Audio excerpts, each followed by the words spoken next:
आज के वीडियो में मैं आपको नारियल के कुछ टोटके और उपाय बताने जा रही हूँ। हिंदू धर्म में नारियल का बहुत ज़्यादा महत्व है और किसी भी शुभ काम में नारियल को विशेष महत्व दिया जाता है। विभिन्न प्रयोजनों के लिए नारियल का उपयोग किया जाता है। नारियल को राहु ग्रह का प्रतीक माना जाता है और राहु भी वर्तमान परिप्रेक्ष्य में अशुभ ग्रह नहीं है, क्योंकि राहु जोड़ तोड़ का भी कारक है और वर्तमान परिस्थितियों में किसी भी इंसान को अपने आप को सर्वाइव करने के लिए जोड़ तोड़ का सहारा अवश्य ही लेना पड़ता है। यहाँ मैं जोड़ तोड़ का प्रचार नहीं कर रही, लेकिन जो हकीकत है बस वही बयां कर रही हूँ। तो मैं हूँ डॉक्टर उमाश्री, आपकी अपनी ज्योतिषी। आज बेहद खास जानकारी आपको देने जा रही हूँ नारियल से संबंधित, और इसके लिए आपको जानना बहुत ज़्यादा ज़रूरी है। तो वीडियो पूरा देखिएगा मित्रों। यदि वीडियो आपको पसंद आती है तो लाइक शेयर कमेंट ज़रूर करें। इसके अलावा चैनल को सब्सक्राइब भी कर लीजिए जिन्होंने अभी तक इस चैनल को सब्सक्राइब नहीं किया है। मित्रों, आपके प्यार की बदौलत ही यह चैनल इतना ग्रो कर रहा है, तो और लोगों को भी इस चैनल के बारे में बताइए।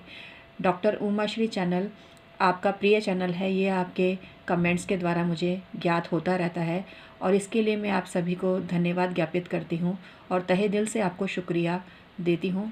परम प्रिय मित्रों, परमात्मा सदैव आपका कल्याण करे, यही मैं आशीर्वाद हमेशा आपके लिए भेजती रहती हूँ। विभिन्न प्रयोजनों के लिए नारियल का प्रयोग किया जाता है। कई जगह नारियल को फोड़ा जाता है, कई जगह साबुत ही नारियल अर्पित किया जाता है। नारियल चढ़ाने की प्रथा है। राखी की जब पूजा होती है उस दौरान भी पूजा में जब तक नारियल नहीं हो तब तक पूजा अधूरी मानी जाती है। उसी प्रकार से वर्तमान परिप्रेक्ष्य में आपको पता ही है कि बलि प्रथा का पूर्ण रूप से निषेध है, और बल्कि यह निषेध ही नहीं, कानूनी अपराध भी है।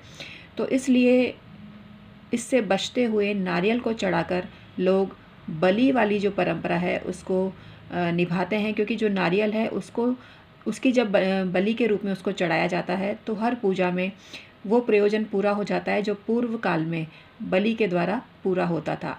तो वर्तमान परिप्रेक्ष्य में जो नारियल है ये बलि का भी पर्याय है, और इसको जिस जगह बलि शब्द का प्रयोग होता है वहाँ पर नारियल अर्पित करके उस विधान को पूर्ण किया जाता है।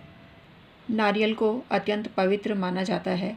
ग्रहीय दृष्टिकोण से भले ही इसे राहु का प्रतीक माना जाता हो, लेकिन इसमें ब्रह्मा विष्णु महेश तीनों का ही निवास माना जाता है। ऐसा कहा जाता है कि जो मनुष्य नारियल के पेड़ पर अपनी इच्छा लिख देता है या किसी पर्ची पर अपनी विश लिख के नारियल के पेड़ के नीचे दबा देता है, उसकी वो इच्छा बहुत जल्दी पूरी हो जाती है। अगर ऐसा ना कर सकें तो नारियल के ऊपर लाल कपड़ा लपेट कर और हनुमान जी का नाम लेकर यदि आप इसको किसी गुप्त स्थान पर छुपा देते हो तो भी आपकी मनोकामना पूर्ण होने लगती है। किसी भी देवी देवता से जब कोई मनौती मांगी जाती है तो उस समय छत्र भी चढ़ाया जाता है उनको, और दूसरे चीज़ के रूप में नारियल अर्पित किया जाता है। जब भी घर में कोई मांगलिक कार्य होता है या कोई विशेष पूजा होती है उस समय नारियल बहुत ज़्यादा अनिवार्य होता है, और कलश के ऊपर 5 बिंदियाँ कुमकुम की लगाकर और नारियल को रखा जाता है। 5 पल्लव भी रखे जाते हैं।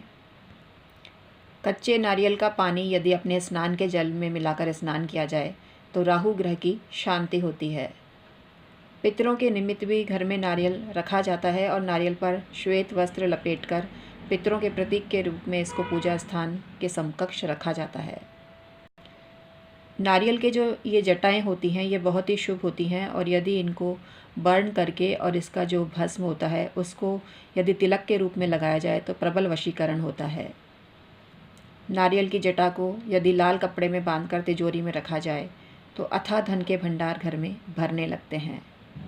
विवाह में देरी होने पर नारियल पर मंगलवार के दिन लाल रंग का कपड़ा लपेटें और इसको किसी ऐसी जगह पर छुपा के रख दें जहाँ किसी की नज़र ना जाए, और अपनी मनोकामना बोलें तो बहुत जल्दी विवाह होता है।